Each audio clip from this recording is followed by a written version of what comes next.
चलिए बच्चों, अब स्टार्ट करते हैं अपना chapter number 2, Indian economy between 1950 to 1990। I hope कि आप लोगों ने चैप्टर नंबर 1 अब तक प्रिपेयर कर लिया होगा, सारे क्वेश्चंस आपने प्रैक्टिस कर लिए होंगे। इन केस अगर आपको उस चैप्टर में से आ रहा है किसी भी तरीके का डाउट, तो आप लोग फटाफट से कमेंट बॉक्स में लिख दीजिए कि आपको कौन से टॉपिक से डाउट अराइज हो रहा है, एंड डेफिनेटली आपको उसका सॉल्यूशन मिलेगा। ठीक है, so let's start chapter number 2। So chapter number 2 में सबसे पहले जो इंपॉर्टेंट टॉपिक आपको यहाँ पे प्रिपेयर करना है वो है the goals of 5 year plan. Chapter number 1 पूरी तरीके से एक इंट्रोडक्टरी चैप्टर था, जहां पे सिर्फ हमें इतना पता चला कि on the eve of independence India के हालात कैसे थे। बट जब अब हमें इंडिपेंडेंस मिल गई थी तो उसके बाद हम लोगों ने अपनी कंट्री के डेवलपमेंट के लिए क्या क्या किया, वो क्या चीजें थी जिसके अकॉर्डिंग हम लोग ये सोच रहे थे कि हम अपनी इंडिया को फिर से एक प्रॉस्परस इकोनॉमी में कन्वर्ट कर पाएंगे, जैसे कि ब्रिटिशर्स के आने से पहले थी। तो यहाँ पर उसके लिए हमारे इंडियन गवर्नमेंट ने स्टार्ट किए कुछ गोल्स, उन्होंने की कुछ इकोनॉमिक प्लानिंग, क्योंकि देखो किसी भी ऑब्जेक्टिव को अचीव करने के लिए आपको गोल्स प्रिपेयर करने पड़ते हैं, और उन गोल्स को प्रिपेयर करने के लिए करनी पड़ती है इकोनॉमिक प्लानिंग। तो हमारे यहाँ पर एक कॉन्सेप्ट स्टार्ट हुआ इकोनॉमिक प्लानिंग का under the leadership of Pandit Jawaharlal Nehru, और उनके लीडरशिप के अंदर प्लानिंग कमीशन सेटअप किया गया 1950 में, जहां पर उस प्लानिंग कमीशन के अंदर जो चेयरमैन हुआ करते थे वो उसी कंट्री के प्राइम मिनिस्टर होते थे। मतलब जैसे प्राइम मिनिस्टर अगर चेंज हो जाते हैं तो चेयरमैन भी वहां पर चेंज हो जाता था। तो कब प्लानिंग कमीशन सेटअप हुआ था? 1950 के अंदर। हमने अपनी 5 ईयर प्लानिंग स्टार्ट करी फ्रॉम 1 अप्रैल 1951। तो ये कुछ इंपॉर्टेंट डेट्स हैं जो आपको हर चैप्टर के साथ थोड़ी थोड़ी जो डेट्स हैं आपको याद रखनी है। वैसे हमने आपको सारी डेट्स प्रोवाइड कर दी हैं, बट स्टिल जब आप चैप्टर पढ़ रहे होते हो तो एक बार रिकॉल करना बहुत ज़रूरी होता है। चलिए स्टार्ट करते हैं पहला topic, goals of 5 year plan. तो यहाँ पर 4 गोल थे हमारे, जिसमें सबसे पहला गोल था हमारा ग्रोथ। जब भी हम ग्रोथ की बात करते हैं तो ग्रोथ होता है हमेशा the sustained increase in our country's output. ग्रोथ कभी भी ऐसे नहीं होती कि एक साल आपने ग्रो किया, फिर दूसरे साल आपको डाउनफॉल देखने को मिला, फिर तीसरे चौथे साल में आपने ग्रो किया, फिर डाउनफॉल हुआ। इसको हम ग्रोथ नहीं कहते। ग्रोथ हमेशा कंटिन्यूअस मैनर में होती है। सो अगर हमें अपनी कंट्री की ग्रोथ को मेजर करना था तो हम क्या करते थे? It refers to increase in country's capacity to produce the output of the goods and services within the country. यानी कि किसी भी कंट्री के गुड्स और सर्विसेज को प्रोड्यूस करने की अगर कैपेसिटी में इंक्रीमेंट होता है, so that is known as the growth. So growth in the plan implies, अब हमारे प्लान में ग्रोथ को किस तरीके से डिस्क्राइब किया गया? Either a larger stock of productive capital, यानी कि या तो हमारे पास होगा हमारी प्रोडक्टिव कैपिटल का एक बहुत अच्छा खासा स्टॉक, और the larger size of supporting services, और ये भी हो सकता है कि हमारे पास कुछ सपोर्टिंग सर्विसेज हों लाइक ट्रांसपोर्ट एंड बैंकिंग, और an increase in the efficiency of productive capital and services. या ऐसा भी कह सकते हैं कि हमारी एफिशिएंसी इंक्रीज हो रही है किस चीज की? Of our productive capital and services, यानी कि इन दोनों का combination. A good indicator of economic growth in the language of economics is the steady increase in the GDP। यानी कि किसी भी कंट्री की अगर ग्रोथ की हम बात करें, उसके इंडिकेटर की हम बात करें, तो उस कंट्री के जीडीपी को एक बहुत अच्छा इंडिकेटर माना जाता है। So you can think of the GDP as a cake. अब यहाँ पर उन्होंने इसको कंपेयर किया कि आप जीडीपी को केक से कंपेयर कर सकते हो कि जितना बड़ा केक का साइज होगा उतने ही ज़्यादा लोग उसका बेनिफिट ले सकते हैं, which means if the cake is larger more people can enjoy it. जितना बड़ा केक होगा उतने ही ज्यादा लोग उसको एंजॉय कर पाएंगे। तो जितनी ज्यादा किसी कंट्री की जीडीपी होगी उतना ही वेलफेयर इंक्रीज होगा उन लोगों का जो उस कंट्री के अंदर रह रहे हैं। So it is necessary to produce more goods and services if the people of the India are to enjoy a more rich and the varied life. यानी कि अगर आप चाहते हैं कि उस कंट्री में रहने वाले लोगों का वेलफेयर इंक्रीज हो, वो वेल्दी हो, तो उसके लिए ये ज़रूरी है कि हमें अपने कंट्री के अंदर जो उनकी प्रोडक्शन कैपेसिटी है उसको हमें इंक्रीज करना होगा। So the contribution made by the each sector makeups the structural composition of the company, composition of the economy. तो यहाँ पर हमें देखना होगा कि किस तरीके से हम अपनी वर्कफोर्स को डिवाइड करेंगे between the different sectors, among the different sectors of our economy. Next goal is modernisation. जब हम मॉडर्नाइजेशन की बात करते हैं तो हमारे माइंड में क्लिक होता है टेक्नोलॉजी, कि हमें अपडेट करनी है अपनी टेक्नोलॉजी। बट हमारे यहाँ पर प्लानिंग के अंदर मॉडर्नाइजेशन का मतलब सिर्फ अडॉप्शन ऑफ न्यू टेक्नोलॉजी नहीं है, उसके साथ साथ हमने यहाँ पर एक और एस्पेक्ट को इंक्लूड किया, which is the change in social outlook. कि अडॉप्शन ऑफ टेक्नोलॉजी तो है ही कि हमें नई नई टेक्नोलॉजी को अडॉप्ट करना है, but at the same time हमें अपने सोशल आउटलुक में भी चेंज लाना होगा। अब अगर हम बात करें अडॉप्शन ऑफ न्यू टेक्नोलॉजी की, तो यहाँ पर फार्मर्स को ये समझाने की जरूरत है कि आपके जो भी वो आउटडेटेड और प्रिमिटिव आप लोग मेथड यूज करते हो, या ट्रेडिशनल मेथड ऑफ कल्टीवेशन जो है आपका, आपको उससे अपने आप को चेंज करना होगा। और जो हमारे पास मॉडर्न टेक्नोलॉजी है, चाहे वो कल्टीवेशन के लिए हो, या हम फर्टिलाइजर्स का या हम प्रोडक्टिविटी को इंक्रीज करने के लिए फर्टिलाइजर्स का यूज करते हैं, HYV सीड्स का इस्तेमाल करते हैं, तो वो सारी चीजें हमें अपने फार्मर्स को सिखानी होगी और हमें यहाँ पर लेकर आना होगा मॉडर्नाइजेशन। सेकेंड एस्पेक्ट जो हमारा है change in the social outlook, वो ये कहता है कि जो एक हमारा जो एक प्रिमिटिव बिलीफ है वो ये है कि जो लेडीज हैं, जो विमेन हैं, वो सिर्फ घर में काम करने के लिए हैं। बट ये आपको जो अपनी सोच है इसको बदलना होगा। आपको ये चीज़ रियलाइज करनी होगी कि हमारे यहाँ पर जो कुछ विमेन हैं वो वर्किंग विमेन भी हैं, वो घर संभालने के साथ साथ बाहर जाकर काम भी कर सकती हैं और उनको भी अधिकार मिलना चाहिए। जैसे मेन के पास राइट है, बिल्कुल इक्वल राइट्स उनके पास भी होने चाहिए in education as well. So a modern society makes use of the talent of the women in the workplace, in the bank, factory, schools, etc.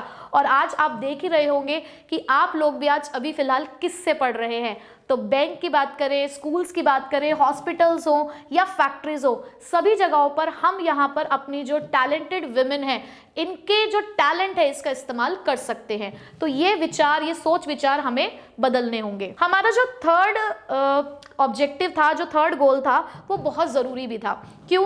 क्योंकि जब ब्रिटिशर्स हमारी कंट्री को छोड़ के गए और भगाए गए यहाँ से, तो उस टाइम पर वो हमारे साथ एक बहुत गलत काम करके गए कि क्योंकि उन्होंने हमें इम्पोर्टर बना दिया था रॉ मटेरियल का, तो हमारे यहाँ पर फूड ग्रेन्स की बहुत ज़्यादा कमी हो गई थी, जिसकी वजह से हमें उन लोगों पर डिपेंड रहना पड़ रहा था। हम ही उन लोगों को खिलाते थे और आज उन्होंने इन्हें इस पोजीशन पे लाकर खड़ा कर दिया था कि फूड ग्रेन्स के लिए हम उन फॉरेन कंट्रीज़ के ऊपर डिपेंड हो रहे थे।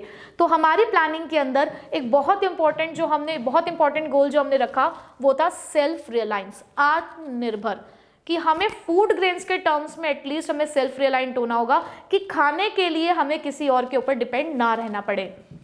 So self-reliance is the social and economic ability of an individual or a household or the community to meet the essential need, कि एटलीस्ट हम लोग इस लायक हो जाए कि अपनी essential needs के लिए हमें किसी के ऊपर भी निर्भर ना रहना पड़े, चाहे वो protection, food, water, shelter, personal safety, health और एजुकेशन, चाहे किसी भी चीज़ की बात हो, इन सब चीज़ों के लिए हमें डिपेंड नहीं रहना है उनके ऊपर।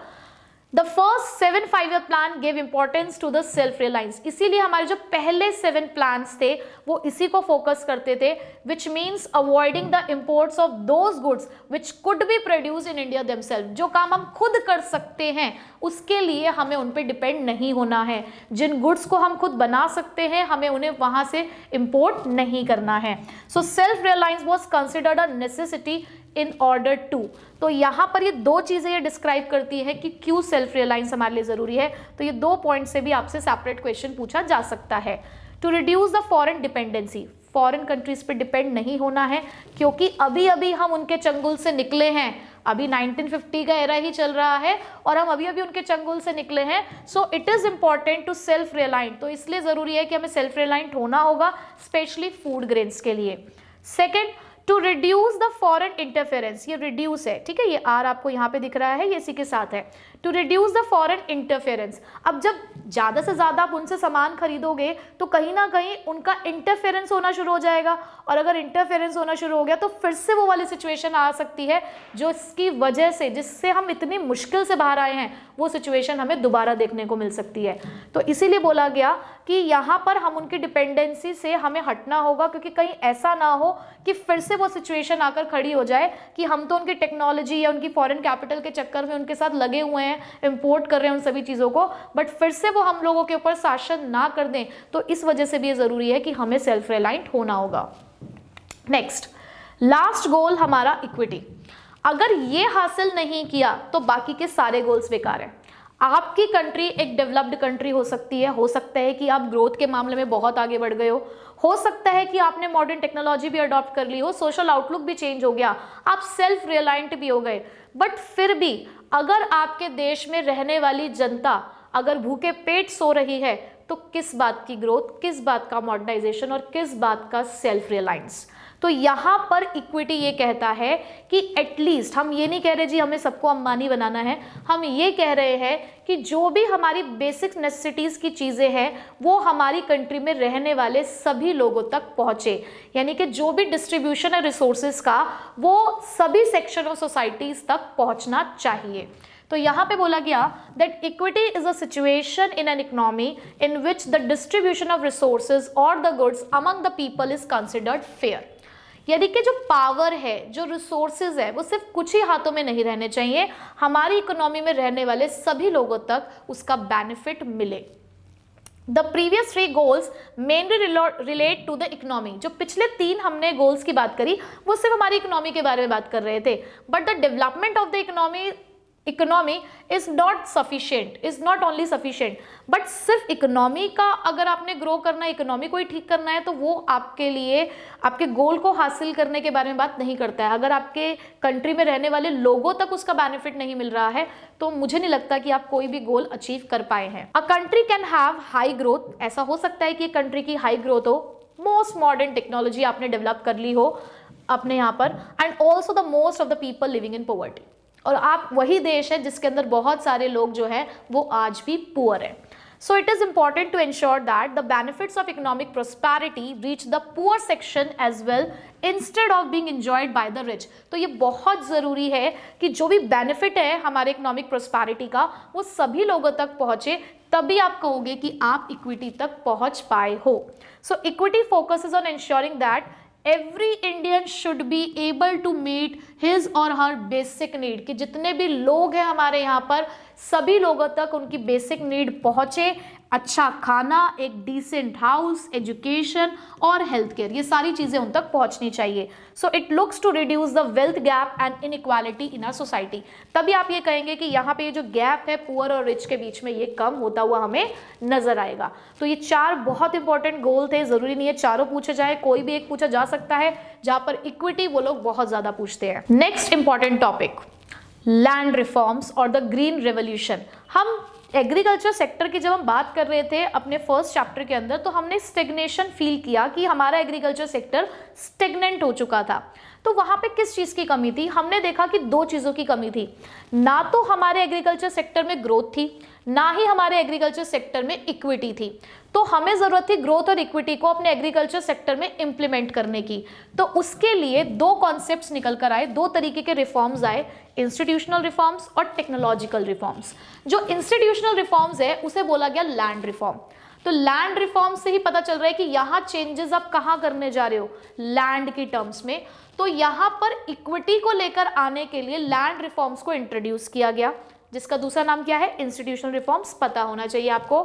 दूसरा, ये हमने बचपन में भी एसएसटी में पढ़ा है ग्रीन रेवोल्यूशन के बारे में, जिसको हम टेक्नोलॉजिकल रिफॉर्म्स के नाम से भी जानते हैं, और ये प्रोडक्टिविटी के लिए जरूरी था। प्रोडक्टिविटी से ही तो ग्रोथ आने वाली है, हमने गोल में पढ़ा। तो ये जो 2 चीज़ों की कमी थी हमारे एग्रीकल्चर सेक्टर में, उस कमी को खत्म करने के लिए इंडियन इकोनॉमी के अंदर 2 चीज़ें आई। सबसे पहली चीज़ क्या, लैंड रिफॉर्म, जिसको इंस्टीट्यूशनल रिफॉर्म कहा गया, जो इक्विटी लेकर आएगा। दूसरा, टेक्नोलॉजिकल रिफॉर्म्स, जो ग्रीन रिवोल्यूशन की फॉर्म में आया, जिससे प्रोडक्टिविटी इंक्रीज होगी, यानी कि अल्टीमेटली हम ग्रोथ का जो ऑब्जेक्टिव है वो पूरा कर पाएंगे। So let's start with land reforms. Land reform का मतलब क्या होता है? लैंड रिफॉर्म का मतलब होता है the change in the ownership of the land holdings. कहीं ना कहीं हम यहाँ पे ऑनरशिप चेंज करने वाले हैं लैंड होल्डिंग्स की, and the need for the land reforms arise. क्यों जरूरत पड़ी हमें लैंड रिफॉर्म्स की? तो सबसे पहले इंडिपेंडेंस के टाइम पे हमें ये पता है कि हमारे यहाँ पर एक लैंड सेटलमेंट सिस्टम चलता था, जिसके अंदर हमारे जितने भी टेनेंट्स हुआ करते थे उन लोगों से बहुत ज़्यादा रेवेन्यू कलेक्ट किया जाता था इन टर्म्स ऑफ रेंट। ठीक है, तो ये हमें देखने को मिल रहा था वहाँ पे कि उनका काम सिर्फ इतना था, जो जमींदार हुआ करते थे, कि वो उनसे रेंट कलेक्ट करते थे एक्चुअल टिलर से without contributing towards the improvement, और उनके लिए कोई काम नहीं करते थे वो। The low productivity of the agriculture force the India to import the food from the United States of America. और इसी की वजह से ये हुआ कि हमारे खुद के लिए तो यहाँ कुछ बच नहीं रहा था, जिसकी वजह से हमें दूसरी कंट्री से सामान खरीदना पड़ रहा था। जो फूड ग्रेन्स थे इवन वो भी हमें इंपोर्ट करने पड़ रहे थे। तो इक्विटी के लिए हम लोग लैंड रिफॉर्म्स लेकर आए। अब किस फॉर्म में आई है लैंड रिफॉर्म्स? दो चीजें आई हमारे पास यहाँ पे, एक है एबॉलिशन ऑफ इंटरमीडियरीज और दूसरा है हमारे पास यहाँ पे लैंड सीलिंग। तो इन दोनों को ही हम लोग डिस्कस करते हैं। सबसे पहले अबॉलिशन। अबॉलिशन का मतलब होता है हटा दो, हटा दो इन इंटरमीडियरीज को। ये जो बीच में जो मिडल मैन इन्वॉल्व है, गवर्नमेंट और हमारे फार्मर्स के बीच में जो मिडल मैन है, हमें सबसे पहले इसको हटाना होगा। तो जैसे ही इंडिपेंडेंस हमें मिली उसके बाद ही हम लोगों ने ये स्टेप ले लिया था कि इंटरमीडियरीज को हम हटाएंगे। और इसके पीछे हमारा क्या एक मोटिव था कि हम यहाँ पर क्या करना चाहते थे, ये एक मेन चीज है यहाँ पे, कि हम टिलर को ही बनाना चाहते थे the owner of the land. यानी कि जो उसके ऊपर मेहनत कर रहा है उस सॉइल के ऊपर, यानी कि वो जो लैंड है, जो फील्ड है, उसके ऊपर जो मेहनत कर रहा है, उसी को हमने क्या बनाना है, उस लैंड का ऑनर बना देना है। ठीक है, तो इस आइडिया के पीछे यही था कि हम ऑनरशिप जो थी वो ट्रांसफर करना चाहते थे, ताकि जो इंसेंटिव है वो उस टिलर को ही मिले, जो मेहनत कर रहा है उसे ही उसका इंसेंटिव मिले। तो इससे मैरिट्स क्या हुए? सबसे पहले तो इंटरमीडियरीज के अबॉलिशन की वजह से 200 लाख टेनेंट जो हैं वो गवर्नमेंट के डायरेक्ट कॉन्टेक्ट में आए, जिसकी वजह से वो जमींदार के थ्रू जो एक्सप्लॉयटेशन हो रहा था वो उससे बच पाए। उसके अलावा जो भी उनको अपनी लैंड से इंसेंटिव आ रहा था कि आउटपुट इंक्रीज हो रहा था, इंसेंटिव मिल रहा था, वो डायरेक्टली उन तक पहुंच रहा था, जिसकी वजह से वो अपने एग्रीकल्चर में डेवलपमेंट कर पा रहे थे। ऑनरशिप की वजह से यहाँ पर क्या हुआ कि एग्रीकल्चर ऑनरशिप ट्रांसफर हुई, टेनेंट को ही अधिकार दिया गया, तो उन्होंने कहीं ना कहीं एग्रीकल्चर सेक्टर में ग्रोथ करने का काम स्टार्ट कर दिया। बट वही हर चीज अपने प्रॉज और कॉन्स के साथ आती है, तो कहीं ना कहीं इसके हमें डिमेरिट्स भी देखने को मिले कि हमारा जो गोल था इक्विटी का वो पूरी तरीके से हमें नहीं मिला। क्यों? क्योंकि बहुत सारे लूप होल्स थे हमारे लेजिस्लेशन के अंदर। बहुत सारे एरियाज में हमने ऐसा देखा कि आज भी जमींदार जो थे वो वहां पर एग्जिस्ट कर रहे थे। बहुत सारे केसेस हमें ऐसे देखने को मिले कि जब उन्हें पता चला कि ऐसा कुछ स्कीम आने वाला है तो उन्होंने टेनेंट्स को पहले ही हटा दिया, वहां से पहले ही लैंड पे से हटा दिया, और गवर्नमेंट को ये रिप्रेजेंट किया कि हम ही लोग लेबर हैं, हम ही लोग काम करते हैं, हमने किसी और से यहाँ पर काम नहीं कराया है। तो इसकी वजह से क्या हुआ, अल्टीमेटली हमें यही देखने को मिला कि फार्मर्स को इस लैंड रिफॉर्म का कोई खास बेनिफिट नहीं मिला। Next, land ceiling. Land ceiling, ceiling का मतलब हमेशा एक लिमिट होता है, एक लेवल होता है। तो यहाँ पर गवर्नमेंट ने कहा कि हम लोग ना maximum size of land holding fix करेंगे, जहां पर अगर किसी के पास कोई सरप्लस लैंड मिलती है, जो भी हमने सीलिंग सेट करी होगी, अगर उससे ज़्यादा हमें मिला किसी के पास तो हम उसको जब्त कर लेंगे और हम उसको देंगे वो लैंड जिसके पास बिल्कुल भी पीस ऑफ लैंड नहीं होगा। बेसिकली उनका मेन एम ये था कि हर किसी के पास अपने पेट पालने के लिए, मतलब एटलीस्ट सेल्फ कंजप्शन के लिए इतनी लैंड अवेलेबल हो कि वो अपने जो फैमिली का सर्वाइवल है वो कर पाए। तो कहीं ना कहीं यहाँ पर भी इक्विटी की बात हो रही है। बट देखते हैं यहाँ पर क्या हुआ।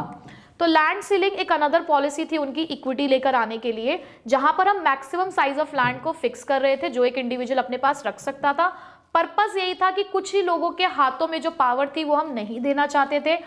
तो लैंड सीलिंग को लाए तो वो बहुत अच्छे एक पर्पस के साथ, बट लैंड सीलिंग बहुत ज़्यादा सक्सेसफुल नहीं रहा। बहुत सारे हर्डल्स, बहुत सारे डिमेरिट्स थे इसके अंदर, जैसे कि जो बड़े बड़े लैंडलॉर्ड्स थे उन्होंने कोर्ट में जाके चैलेंज कर दिया। अब वही कोर्ट के अंदर तो फिर तारीख पे तारीख, तारीख पे तारीख, तारीख पे तारीख लगती रही। तो इसका मतलब कोई यहाँ पर हमें बेनिफिट इसका नहीं मिला।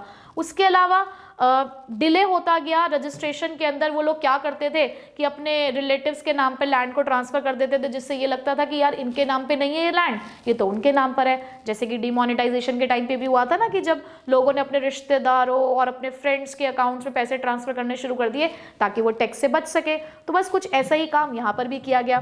तो हमें ये देखने को मिला कि ऐसे बहुत सारे लूप होल्स हमारे ही लेजिस्लेशन में थे, जिसकी वजह से जो बड़े बड़े लैंड होल्डर्स थे वो हमारे यहाँ पर काम करने वाले जो टेनेंट्स थे उनको फिर से एक्सप्लॉइट कर गए। कंक्लूजन क्या है? अब कंक्लूजन ये है कि लैंड रिफॉर्म सक्सेसफुल हुए, लेकिन कहाँ पर? केरला और वेस्ट बंगाल के अंदर। क्यों? क्योंकि यहाँ की जो गवर्नमेंट थी वो कमिटेड थी। मतलब वो चाहती थी कि हमें लैंड रिफॉर्म्स को सक्सेसफुली इंप्लीमेंट करना है, तो जब हमारा बॉस स्ट्रांग था तो इसीलिए वहां पर तो वो काम हो गया। बट जहां पे गवर्नमेंट नहीं थी, इतनी स्ट्रांग कमिटेड नहीं थी इस काम को करने के लिए, वहां पर हमें इसका जो भी बेनिफिट है वो देखने को नहीं मिला। ठीक है, सो लैंड रिफॉर्म्स हमारे कंप्लीट हुए, बहुत इंपॉर्टेंट है, पढ़कर जरूर जाने हैं। अब यहां से शुरू होता है अनदर इंपॉर्टेंट टॉपिक आपका, जिसको हम बोल रहे हैं new agriculture strategy, green revolution in India. तो अब यहाँ पर हम पढ़ते हैं कि ये न्यू एग्रीकल्चर स्ट्रैटेजी किस तरीके से हमारे इंडिया के अंदर इंप्लीमेंट हुई।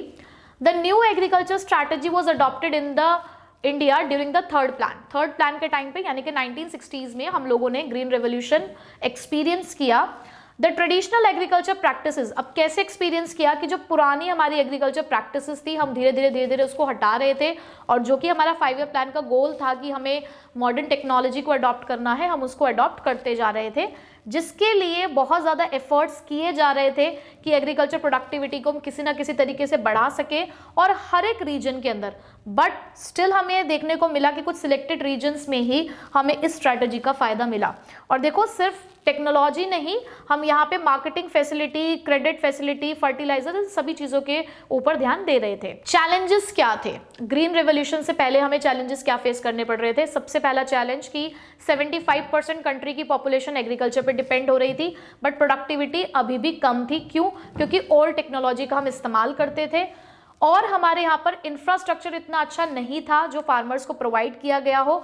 फार्मर्स अभी भी इरिगेशन फैसिलिटीज़ का इतना इस्तेमाल नहीं कर रहे थे, मॉनसून पे डिपेंड थे, जिसकी वजह से भी आप कह सकते हो कि प्रोडक्टिविटी लो थी। तो जो स्टेग्नेशन था एग्रीकल्चर का कॉलोनियल रूल के टाइम पे, वो परमानेंटली ग्रीन रिवोल्यूशन ने ब्रेक किया, यानी कि काफ़ी हद तक उसने कोशिश करी कि उस चीज़ों को वो खत्म कर सके। द ग्रीन रिवोल्यूशन, अब ग्रीन रिवोल्यूशन का मतलब क्या है? This refers to the large increase in the production of the food grains resulting from the use of high yielding variety seeds specially for the wheat and rice. Green revolution का मतलब है कि जहां पर प्रोडक्शन हम increase कर रहे हैं, किस चीज का प्रोडक्शन हम इंक्रीज कर रहे हैं? ऑफ द फूड ग्रेन्स, जिसकी वजह से आपको यहां पर यूज करने होंगे HYV सीड्स। और यहां पर हमें देखने को मिला कि किन चीजों का प्रोडक्शन ज्यादा बढ़ा? व्हीट और राइस का। सो यहाँ पर जब हम इन सीड्स को इस्तेमाल करते हैं तो आपको एक बात का ध्यान रखना होगा, ये भी इंपॉर्टेंट पॉइंट्स है जहां पर आपसे पूछा जा सकता है कि ग्रीन रिवोल्यूशन के टाइम पे जो फर्टिलाइजर्स का इस्तेमाल किया जा रहा था, पेस्टिसाइड्स का इस्तेमाल किया जा रहा था, उसके पीछे क्या डिमेरिट्स छुपे थे, या वो कौन से चैलेंजेस थे जो ग्रीन रिवोल्यूशन में हम फेस कर रहे थे in terms of high yielding variety seeds. तो सबसे पहली चीज़ तो ये कि जब आप इन फर्टिलाइजर्स और पेस्टिसाइड्स का इस्तेमाल करते हैं तो आपको इनको करेक्ट क्वांटिटी में इस्तेमाल करना है, आपको तभी इसका बेनिफिट मिलेगा, जिसके लिए आपको चाहिए रेगुलर सप्लाई ऑफ वाटर। ठीक है, और आप जब इन इनपुट्स को इस्तेमाल करेंगे, उसका जो एप्लीकेशन है वो भी आपको करेक्ट प्रोपोर्शन में इस्तेमाल करना होगा, अदरवाइज आपको बेनिफिट नहीं मिलेगा। तो फार्मर जो कि इन सीड से बेनिफिट ले पाए, उनको इरिगेशन फैसिलिटीज पे भी ध्यान देना था, as well as financial resources की भी जरूरत थी to purchase the fertilisers and pesticides. तो ये कुछ चीजें थी जो जरूरी थी ग्रीन रिवोल्यूशन के लिए। क्या अचीवमेंट रही? बहुत अच्छी अचीवमेंट्स हमने देखने को मिली। 2 फेज में हमने ये अचीवमेंट देखी। जो पहला फेज था ग्रीन रिवोल्यूशन का, जो लगभग हमें 1960s से लेकर 1970s के मिड में देखने को मिला, जहां पर हमने देखा कि इन सीड्स का जो इस्तेमाल है वो सिर्फ कुछ स्टेट्स में, जैसे कि पंजाब, आंध्र प्रदेश, तमिलनाडु, यहाँ पर हम देख रहे थे, और ये ज़्यादातर जो आपके व्हीट ग्रोन रीजन्स है उन्हीं को बेनिफिट दे रहे थे। सेकेंड फेज में हमने देखा green revolution in the mid of 1970s to 1980s, जहां पर हमारे इन सीड्स जो टेक्नोलॉजी है वो अदर स्टेट्स में भी हमें देखने को मिला कि अब अदर स्टेट्स भी इसको यूज कर रहे हैं with more varieties of crop, यानी कि सिर्फ हम व्हीट तक ही रिस्ट्रिक्टेड नहीं हो रहे थे, कुछ अदर वेराइटीज ऑफ क्रॉप में भी हम एंटर हो पा रहे थे। तो ये 2 फेजेस में आपको ग्रीन रिवोल्यूशन का बेनिफिट मिला। इम्पैक्ट क्या हुआ? बहुत बढ़िया इम्पैक्ट हुआ। सबसे पहली चीज जो हम चाह ही रहे थे, achieve the self reliance in food grains. In terms of food grains अब हमें अमेरिका से इंपोर्ट करने की जरूरत नहीं थी, हम सेल्फ रिलायंट हो चुके थे। Generate the marketed surplus. Marketed surplus का मतलब होता है आपकी एग्रीकल्चर प्रोड्यूस का वो पोर्शन जो आप मार्केट में बेच सकते हो। ठीक है, तो अब हमारे पास इतना ग्रो हो रहा था फूड कि हम यहाँ पर अब उसको मार्केट में बेच भी सकते हैं, सेल्फ कंजप्शन भी हो रहा है प्लस मार्केट में भी उसको बेचा जा रहा है। Next, increase in affordability for the low income groups. अब क्या होता है ना कि जब लार्ज स्केल प्रोडक्शन होता है तो लार्ज स्केल प्रोडक्शन की वजह से हमें इकोनॉमीज ऑफ स्केल मिलता है, विच मीन्स कि जब आप लार्ज स्केल पे प्रोड्यूस करते हो तो पर यूनिट कॉस्ट आपकी कम आ जाती है, जिसकी वजह से प्रोड्यूसर्स ने उन पर्टिकुलर कमोडिटी की जो प्राइस थी उसे मार्केट में कम कर दिया। तो जो लोग पहले अफोर्ड नहीं कर सकते थे उसको खरीदना, अब वो लोग भी उसको खरीद पा रहे थे। Create the buffer stock of the food grains, और इतना बन रहा था कि हम लोग उसको स्टॉक भी कर पा रहे थे, यानी कि हमारे पास फ्यूचर के लिए भी हम लोग यहाँ पर कि अगर कल को अगर शॉर्टेज होती है तो हमारे पास बफर स्टॉक्स रेडी है, हम उसका इस्तेमाल कर सकते हैं। तो ये हमें कुछ फायदे मिले ग्रीन रेवोल्यूशन की वजह से। बट अब प्रॉब्लम्स की अगर हम बात करें तो इसने कुछ डिस्पैरिटीज अराइज करी, यानी कि कुछ डिफरेंसेस क्रिएट करे। जिससे पहला डिफरेंस था इंक्रीजिंग द रीजनल डिस्पैरिटीज, यानी कि ग्रीन रेवोल्यूशन का जो इम्पैक्ट है, जो बेनिफिट है, वो ऐसा दिख रहा था कि सिर्फ कुछ ही रीजन्स तक ही लिमिटेड था। तो यहाँ पे अगर हम देखें तो पंजाब, हरियाणा, वेस्टर्न उत्तर प्रदेश, यहाँ तक हमें देखने को मिल रहा था कि बहुत ज़्यादा जो ग्रीन रेवोल्यूशन है उसका बेनिफिट इन स्टेट्स को मिल रहा था। और यहाँ पर हमने देखा कि जो ग्रेजुअली हम ये देख रहे थे कि धीरे धीरे अदर स्टेट्स में भी हमें इसको देखने को मिला, लाइक वेस्ट बंगाल, असम, केरला, या अदर जो हमारी साउदर्न स्टेट्स है वहाँ पर हम इसको देख रहे थे। It would increase the disparity, but कहीं ना कहीं इसने एक और डिस्पैरिटी भी क्रिएट करी कि जो बिग फार्मर्स है या जो स्मॉल फार्मर्स है उनके बीच में भी कहीं ना कहीं हमें देखने को मिल रहा था कि एक डिफरेंस है। क्यों? क्योंकि बड़े बड़े फार्मर्स वो महंगे फर्टिलाइजर्स खरीद पा रहे थे, बट हमारे जो स्मॉल फार्मर्स थे वो नहीं खरीद पा रहे थे, तो उनको इतना ज़्यादा बेनिफिट ग्रीन रेवोल्यूशन का नहीं मिला। दूसरी जो प्रॉब्लम थी वो था the risk associated with the use of high yielding variety seeds. जैसे कि मैंने अभी आपको पीछे भी बताया कि अगर आपको HYV सीड्स का बेनिफिट लेना है तो इससे रिलेटेड जो आपको डायरेक्शंस है उसको फॉलो करना ही होगा। जैसे कि अगर आपको इन सीड्स का इस्तेमाल करना है तो आपको प्रॉपर वाटर सप्लाई चाहिए। ये सीड्स 4 से 10 गुना ज़्यादा फर्टिलाइजर्स इस्तेमाल करते हैं, तो कहीं ना कहीं फर्टिलाइजर्स का खर्चा बढ़ रहा था। ऐसी क्रॉप्स जो है जो इन सीड्स का इस्तेमाल करके ग्रो होती हैं उनके ऊपर पेस्ट ज़्यादा अटैक करते हैं, तो आपको पेस्टिसाइड्स भी चाहिए। तो कहीं ना कहीं ये कुछ रिस्क थे जो ग्रीन रेवोल्यूशन से जुड़े हुए थे। अब गवर्नमेंट ने क्या किया ग्रीन रेवोल्यूशन के लिए? कहीं ना कहीं जो पेस्ट अटैक हो रहा था उसका ज़्यादा इम्पैक्ट नहीं पड़ा, क्योंकि गवर्नमेंट ने पहले कुछ अच्छे स्टेप्स ले लिए थे। गवर्नमेंट ने लो रेट ऑफ इंटरेस्ट पे स्मॉल फार्मर्स को क्या किया, लोन प्रोवाइड किया, सब्सिडाइज्ड फर्टिलाइजर्स प्रोवाइड करे, ताकि हर एक फार्मर जो है वो फर्टिलाइजर्स भी खरीद सके और ग्रीन रेवोल्यूशन का बेनिफिट एंजॉय कर सके।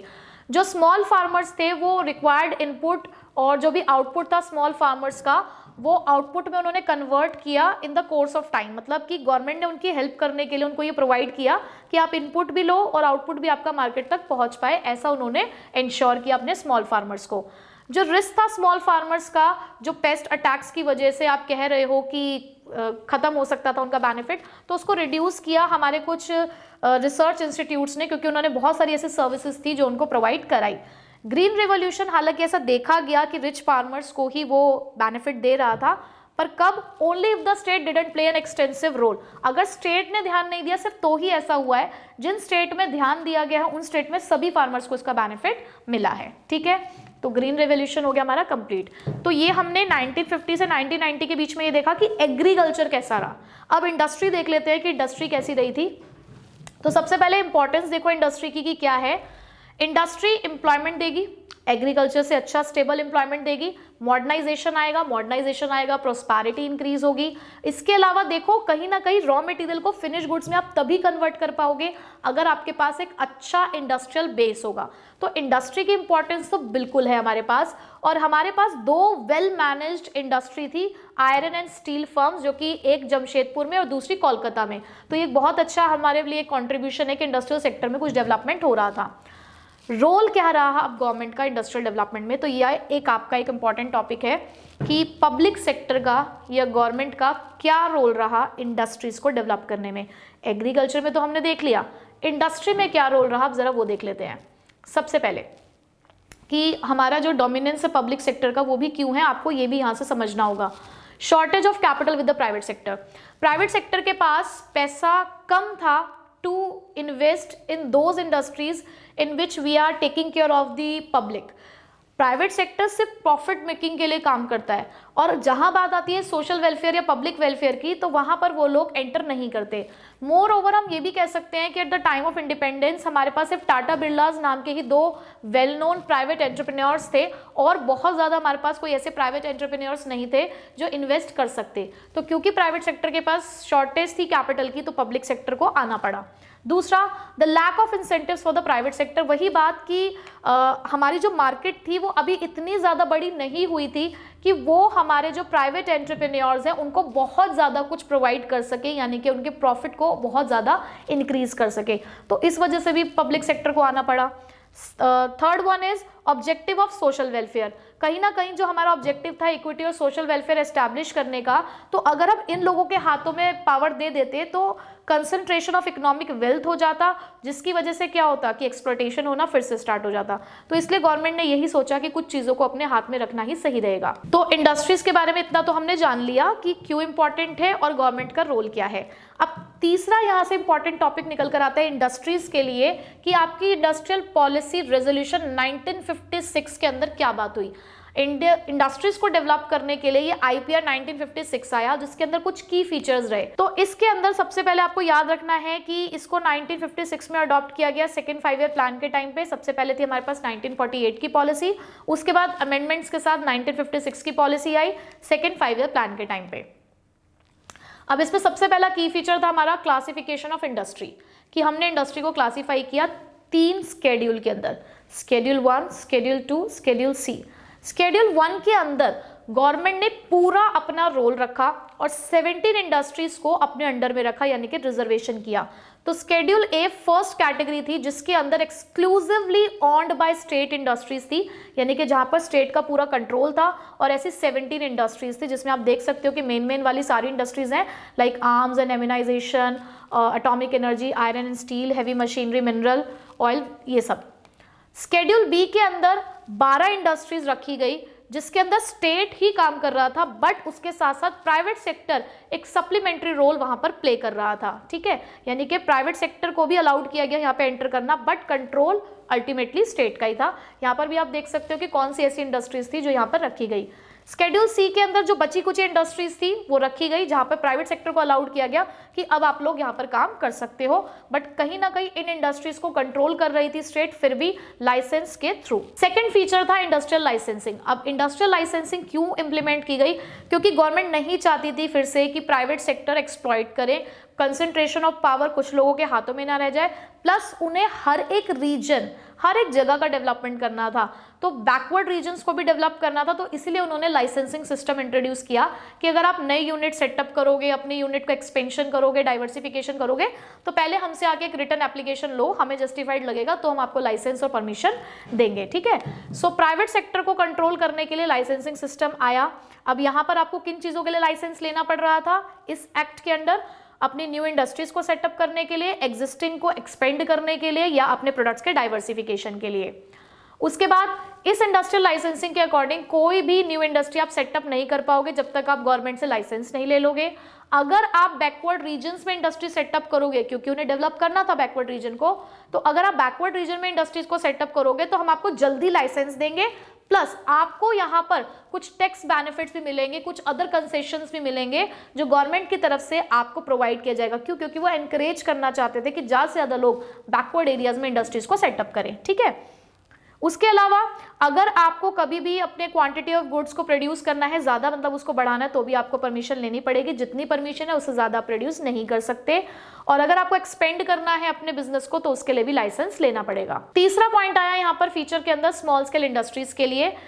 ये जो हमारी ऐसी इंडस्ट्रीज हैं, अब देखो एक बड़ी इंडस्ट्री को सेटअप करने में पैसा भी ज़्यादा लगेगा और उसके लिए आपको बहुत सारी अदर चीज़ें भी करनी पड़ेंगी, बट वहीं पे अगर हम छोटी इंडस्ट्री सेटअप कर देंगे अलग अलग एरियाज़ के अंदर, तो एक तो उन एरियाज़ का भी डेवलपमेंट होगा, at the same time employment opportunities ज़्यादा क्रिएट होंगी। इसीलिए स्मॉल स्केल इंडस्ट्रीज को सेकेंड लार्जेस्ट एम्प्लॉयर कहा जाता है आफ्टर एग्रीकल्चर। ठीक है, तो 1955 में हमारी एक कमेटी एस्टैब्लिश हुई, काफ कमेटी, जिसके अंदर उन्होंने कहा कि हम स्मॉल स्केल इंडस्ट्रीज को अब ये एक रिस्पॉन्सिबिलिटी सौंपते हैं कि रूरल डेवलपमेंट वो लोग हमारे लिए करेंगे। अब स्मॉल स्केल इंडस्ट्री को डिफाइन किया जाता है मैक्सिमम इन्वेस्टमेंट कितनी है वहां पर उसके बेसिस पर। तो एट प्रेजेंट, ये आपने थोड़ा सा ठीक करना है, एट प्रेजेंट जो हमारे पास ये लिमिट है ये हमारे पास 10 करोड़ की है, कि जितने भी ऐसी इंडस्ट्रीज हैं जिसके अंदर इन्वेस्टमेंट 10 करोड़ तक है वो हमारी स्मॉल स्केल इंडस्ट्रीज के अंदर आती है। फीचर्स क्या है हमारी स्मॉल स्केल इंडस्ट्रीज के, कि एक तो ये एम्प्लॉयमेंट जनरेशन में हेल्प करती हैं, कि यहाँ से लोगों को बहुत ज़्यादा एम्प्लॉयमेंट मिलता है, इसलिए सेकेंड लार्जेस्ट एम्प्लॉयर है। Need for protection from the big firms, but ये बहुत ज़रूरी है कि हम इन इंडस्ट्रीज को यहाँ पर, आई होप ये आपने ठीक कर लिया होगा, तो यहाँ पर बहुत ज़्यादा ज़रूरी है कि इन इंडस्ट्रीज़ को हम बड़ी बड़ी फर्म से बचाएं, क्योंकि इनके पास अभी उतने भी ज़्यादा रिसोर्सेज नहीं है कि ये बड़ी बड़ी फर्म से compete कर पाएं। तो ज़रूरत थी कि हम इन लोगों को एक्सप्लॉयटेशन से बचा पाएं। तो इसके लिए गवर्नमेंट ने कुछ इंपॉर्टेंट काम किए, जिसमें पहला था रिजर्वेशन ऑफ प्रोडक्ट्स, यानी कि कुछ प्रोडक्ट्स को रिजर्व कर दिया कि इनको सिर्फ स्मॉल स्केल इंडस्ट्रीज ही प्रोड्यूस करेंगी, और इनको प्रोवाइड किए गए कुछ कंसेशंस कि अगर जैसे लोन चाहिए तो लोन इन्हें हम मार्केट रेट से कम रेट पे प्रोवाइड करेंगे। ठीक है, तो इंडस्ट्रियल सेक्टर भी कंप्लीट हो गया। अब देखते हैं कि हमने फॉरेन ट्रेड में क्या क्या किया। तो फॉरेन ट्रेड में एक बहुत इंपॉर्टेंट पॉलिसी इंप्लीमेंट हुई which is known as import substitution policy, जिसे इंपोर्ट इनवर्ड ओरिएंटेड पॉलिसी भी कहा जाता है, इनवर्ड ओरिएंटेड पॉलिसी भी कहा जाता है। क्या थीम था, क्या एम था इसके पीछे हमारा, कि हम बहुत सारी चीज़ों को बाहर से इंपोर्ट कर रहे थे, तो हमें यहाँ पर एक स्ट्रैटेजी यूज़ करनी होगी कि जिन सामान को हम अपने यहाँ पर बना सकते हैं हम उन चीज़ों के लिए उन पर डिपेंड नहीं होंगे, हम रिप्लेस कर देंगे, सब्स्टिट्यूट कर देंगे उन चीज़ों को अपने यहाँ पर प्रोड्यूस करके। तो इंपोर्ट सब्स्टिट्यूशन पॉलिसी ने एम किया in replacing and substituting the import with the domestic production, कि अपने यहाँ ही बना लो, बाहर के लोगों पे डिपेंड मत रहो, बाहर की कंट्रीज पे डिपेंड नहीं होना है। Inward looking trade strategy use करेंगे। मेन ऑब्जेक्टिव यही था कि गवर्नमेंट रिस्ट्रिक्ट करना चाहती थी इंपोर्ट को, ताकि अपनी डोमेस्टिक इंडस्ट्रीज को फॉरेन कंपटीशन से बचाया जा सके। अब ये काम उन्होंने कैसे किया, दो चीज़ों की हेल्प ली, tariff and quotas. These are the instruments for the import restriction। Important है, सेपरेटली पूछा जा सकता है आपसे कि टैरिफ और कोटास क्या होते हैं, कब इंप्लीमेंट हुए, तो आपने बताना है कि टैरिफ और कोटास हमारे दो इंस्ट्रूमेंट हैं जो इंपोर्ट रिस्ट्रिक्शंस के लिए यूज किए जाते हैं। क्या होते हैं ये मैं आपको बताती हूँ। टैरिफ एक तरीके का टैक्स जो इंपोर्टेड गुड्स के ऊपर लगाया जाता है ताकि इंपोर्ट्स महंगे हो जाएं। अब जब इंपोर्ट्स महंगे होंगे तो लोग उसे कम खरीदना पसंद करेंगे, तो इंपोर्ट्स को डिस्करेज करना था, इसीलिए उनको महंगा किया गया टैरिफ लगाकर। दूसरा है हमारे पास कोटा है हमारे पास नॉन मॉनेटरी या कह सकते हो क्वांटिटेटिव रिस्ट्रिक्शन, कि आपके लिए क्वांटिटी सेट कर दी गई कि इससे ज्यादा आप इंपोर्ट नहीं कर सकते। ठीक है, तो ये दो इंस्ट्रूमेंट है जो यूज किए गए under the policy of import substitution. अब रीजन क्या था पॉलिसी का, पहला रीजन तो यही था कि भाई हमें अपने इंडिया को उस पोजीशन तक लाकर खड़ा करना था कि वो फॉरेन कंपटीशन को फेस कर सके। एट द सेम टाइम हमारी जो डोमेस्टिक फर्म्स थी हमें उनको प्रोटेक्ट करना था, जो कंपटीशन बाहर से आ रहा था, जो ग्लोबल कंपटीशन था, हमें उनसे उनको प्रोटेक्ट करना था। तो इस वजह से भी हम इंपोर्ट सब्स्टिट्यूशन पॉलिसी लेकर आए थे। और जो हमारे प्लानर्स थे वो यही देख रहे थे कि अगर हम इतना ज़्यादा इंपोर्ट करते रहेंगे तो एक दिन हमारे फॉरेन एक्सचेंज रिजर्व खत्म हो जाएगा, और फर्दर अगर किसी इसेंशियल चीज़ के लिए हमें ज़रूरत पड़ेगी पैसों की, फॉरेन एक्सचेंज की, तो हमारे पास नहीं होगा। तो इस चीज़ के लिए भी इसको इम्प्लीमेंट किया गया। सो ये था हमारा chapter number 2, Indian economy between 1950 to 1990, जो हमने यहाँ पर आज कवर अप किया। और आई होप आपको बहुत अच्छे से समझ आ चुका होगा। बहुत ही इंपॉर्टेंट टॉपिक्स है जो मैंने आपके साथ यहाँ पे डिस्कस किए हैं। अब आपका काम क्या है कि अच्छे से एक बार चैप्टर को रीड करना, उससे रिलेटेड क्वेश्चंस करना, एमसीक्यूज सॉल्व करना, और अगर कोई आपके पास डाउट आता है तो जब चैप्टर नंबर 3 की वीडियो आएगी उसके कमेंट में आप लोगों ने लिख देना है कि आपको चैप्टर नंबर 2 में कौन कौन सी प्रॉब्लम आ रही है। सो मिलेंगे अब आपसे नेक्स्ट वीडियो में विद आवर चैप्टर नंबर 3।